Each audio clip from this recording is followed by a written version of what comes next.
going to get a club sandwich. All right. That's the first question of the day? That's the first answer. Anyone know? No. So let's talk a little bit about, we were just talking to someone before about the inspiration for writing a book. What was your inspiration for finally sitting behind a computer and typing out your story? Well, it was twofold. One was my fans have been so good for me, and I'm so blessed by the fans that I have earned as a result of doing horror films and science fiction and fantasy. Die-hard genre fans that back when I began, you guys had to sit in the bad table in the commissary by the swinging doors with the waiters going in and out when you were at the studios, or when I was at the studios, or when I was sitting with the cast and friends of Friday the 13th at Paramount Studios. Now, those same people are running the studios, and comic books are no longer considered ridiculous, and graphic novels have evolved. And we look back now at some of those films that fell through the cracks of John Carpenter's The Thing and films like that, and we know how important and how great they are, and that the word sequel or remake isn't always a dirty word. There's a reason for it. I don't want to live in a world without aliens. So what happened to me was I wanted to give a Valentine to my fans, but I've been around the block, and I wanted to share a lot of my stories, both regarding genre films and the Nightmare on Elm Street films, as well as, the other 50 movies I've made, starting back in the early 70s, when I was typecast as Redneck #1. But actually, it was a gift because my first 4 movies starring roles, I played a Southerner, and I have stories about, young Arnold Schwarzenegger and Joanna Cassidy from Blade Runner when she was a big lady model, and all the people that I'd worked with, Sally Field, Jeff Bridges, Oscar winner, back when they were all kids, and we were all kids together. And I figured, because I loved all those people, and because they'd become stars, it would be great to hear my anecdotes about them. So that was the motivation. Because I was a character actor, a young actor, and a fan, like you guys are, and I wanted to sort of tell my stories about that moment of time, so you guys could have a little gold. When I work with someone like Henry Fonda, or even more recently, the great Hal Holbrook, and we're snowed in the Poconos, or we're stuck in a crappy RV in Northern California all day. We share stories. They tell me stories about Betty Davis or Dixie Carter on Designing Women, or great stories about who really was Deep Throat. And the way to pass that on, you guys, is oral tradition, or a book. And so I wanted to get as much of that into a book as I could, because I knew I did have a fan base out there, and some of those stories, whether it's Henry Fonda telling me what it was like working with Barbara Stanwyck in 1949, or whatever it is, it's by passing those on, you guys can pass them on. Not everybody even remembers Barbara Stanwyck, or the Big Valley, or Linda Evans, or John Derrick, or the fact that he married the same woman 3 times, and one you guys do remember is Bo Derek. But the point is this: there is that through line with gossip, and it can be with the genre too. And you can hear gossip. I can be on a jury with Christopher Lee and hear stories and pass those on. And it's I just wanted to kind of get them all out of me while I still had them, fresh. I remember prior to, I believe it was the first time you came to this convention, we did about a 2-hour interview on the phone.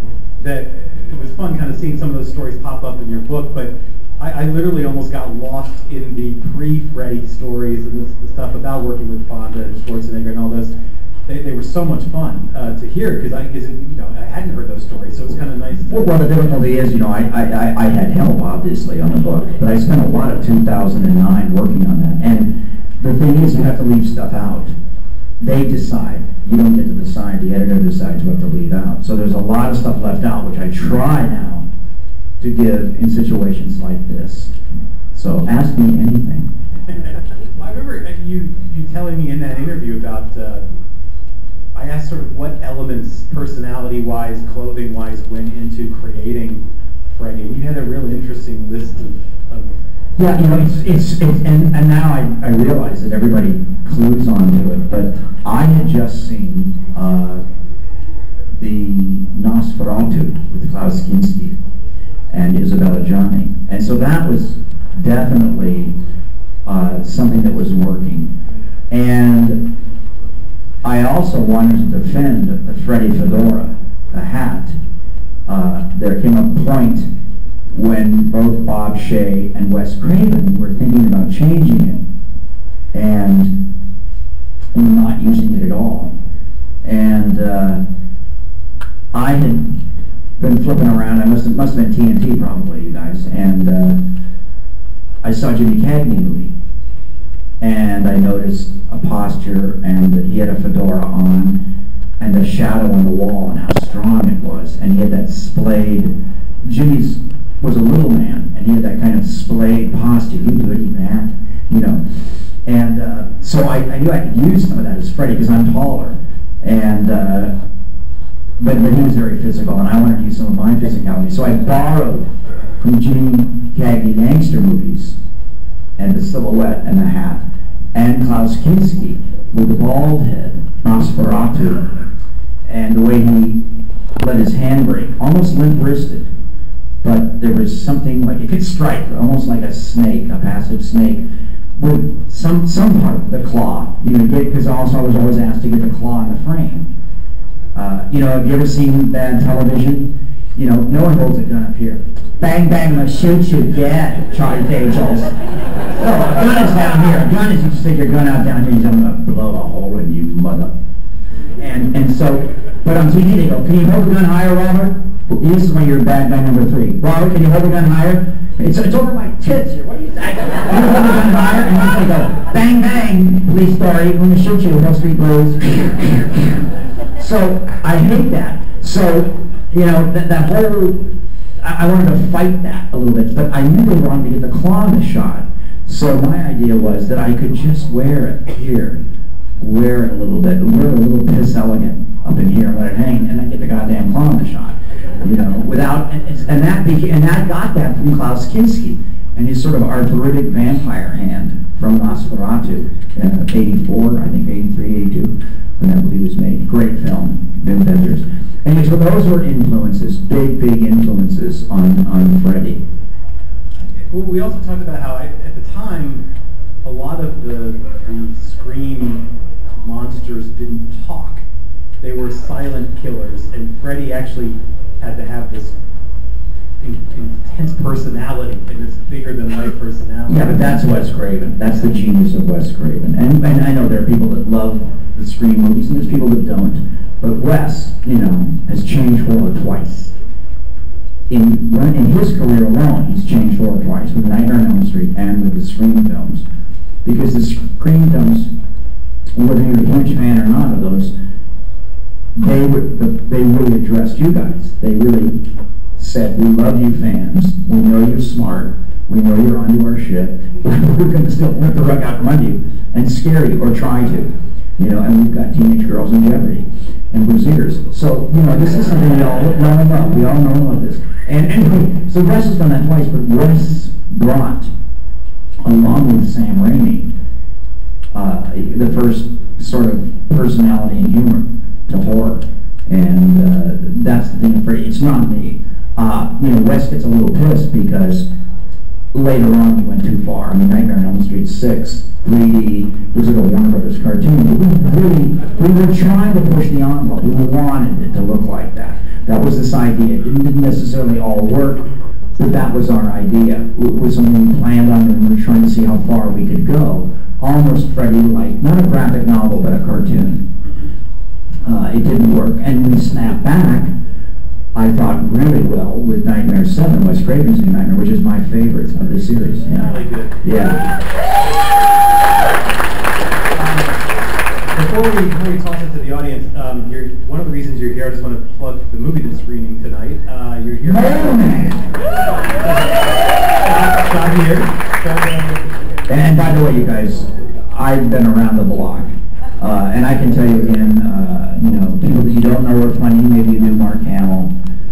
There's a lot of funny people out there, clever people. I was so honored to work here in Chicago. In the summer, it was my first summer in Chicago, with these veterans of Second City and these great Chicago comic actors. And I got to tell you that Mike and John are two of the funniest son of a bees in the world, and they're both going to be here tonight. So I think John may be at the booth right now. It's screening here tonight, I believe, at 10:30. So make sure you're here for that. All right, let's see who has some questions. Let's get this gentleman right here. Other guy? Okay. When they first announced the remake for Nightmare on Elm Street, what were your feelings behind that? Well, it just made me feel old, because they also announced the remake of V. So two of my biggest hits were being remade. And inside, when you get to be my age, you don't feel old. We are old, but you don't feel old. You still, remember your favorite rock song, or you still feel the wind in your hair when you get the top down, and you feel young inside, but you start to look old.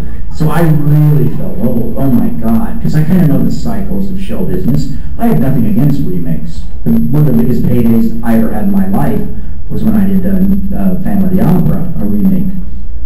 So I can hardly condemn remakes. No, and I didn't feel bad because I've already made that movie. I made Nightmare on Elm Street. If it had been Freddy versus Michael Myers, or something like that, or it had been a prequel, I would like to have been asked to do it. Although I did a decent prequel thing in the pilot for Freddy's Nightmares for Toby Hooper. Still, I didn't feel like, it was like, I was amazed we'd done 8 of them. So it's a remake. It wasn't a sequel, and it wasn't a prequel, so I didn't really lose any sleep over that. Also, they want to reboot the franchise. Now, maybe I could have done, the last one, the remake, but then if they're going to do a combination of 3 and 4, or they're going to do some elements of 5, or they're going to do any of the others, I'm going to be too old. It's going to be, Freddy versus Viagra. I certainly can pass the gloves. I'm very proud to hand the gloves over to Jackie. I didn't know Jackie was going to do it back then, but I've been a fan of Jackie's since a film called Breaking Away. He was a wonderful actor. And if you haven't seen Jackie's, I know you've all seen Watchmen, but if you haven't seen Jackie's rock and roll turn in Shutter Island, check it out. I will say that whether or not you think the movie's good or not, the remake, he's the right guy to do that part, I think, without a doubt. So it's funny that we had Jill Sholin up here earlier from Phantom of the Opera, and she said the same thing that you did. What does Jill eat? I wonder what Jill does. What does she eat? She looks exactly the same as she did when we were hanging out with young communist soldiers in Hungary in 1991. But we asked her what she thought about when they remade The Stepfather, and she said the same thing. She felt old. Yeah, what else could you say?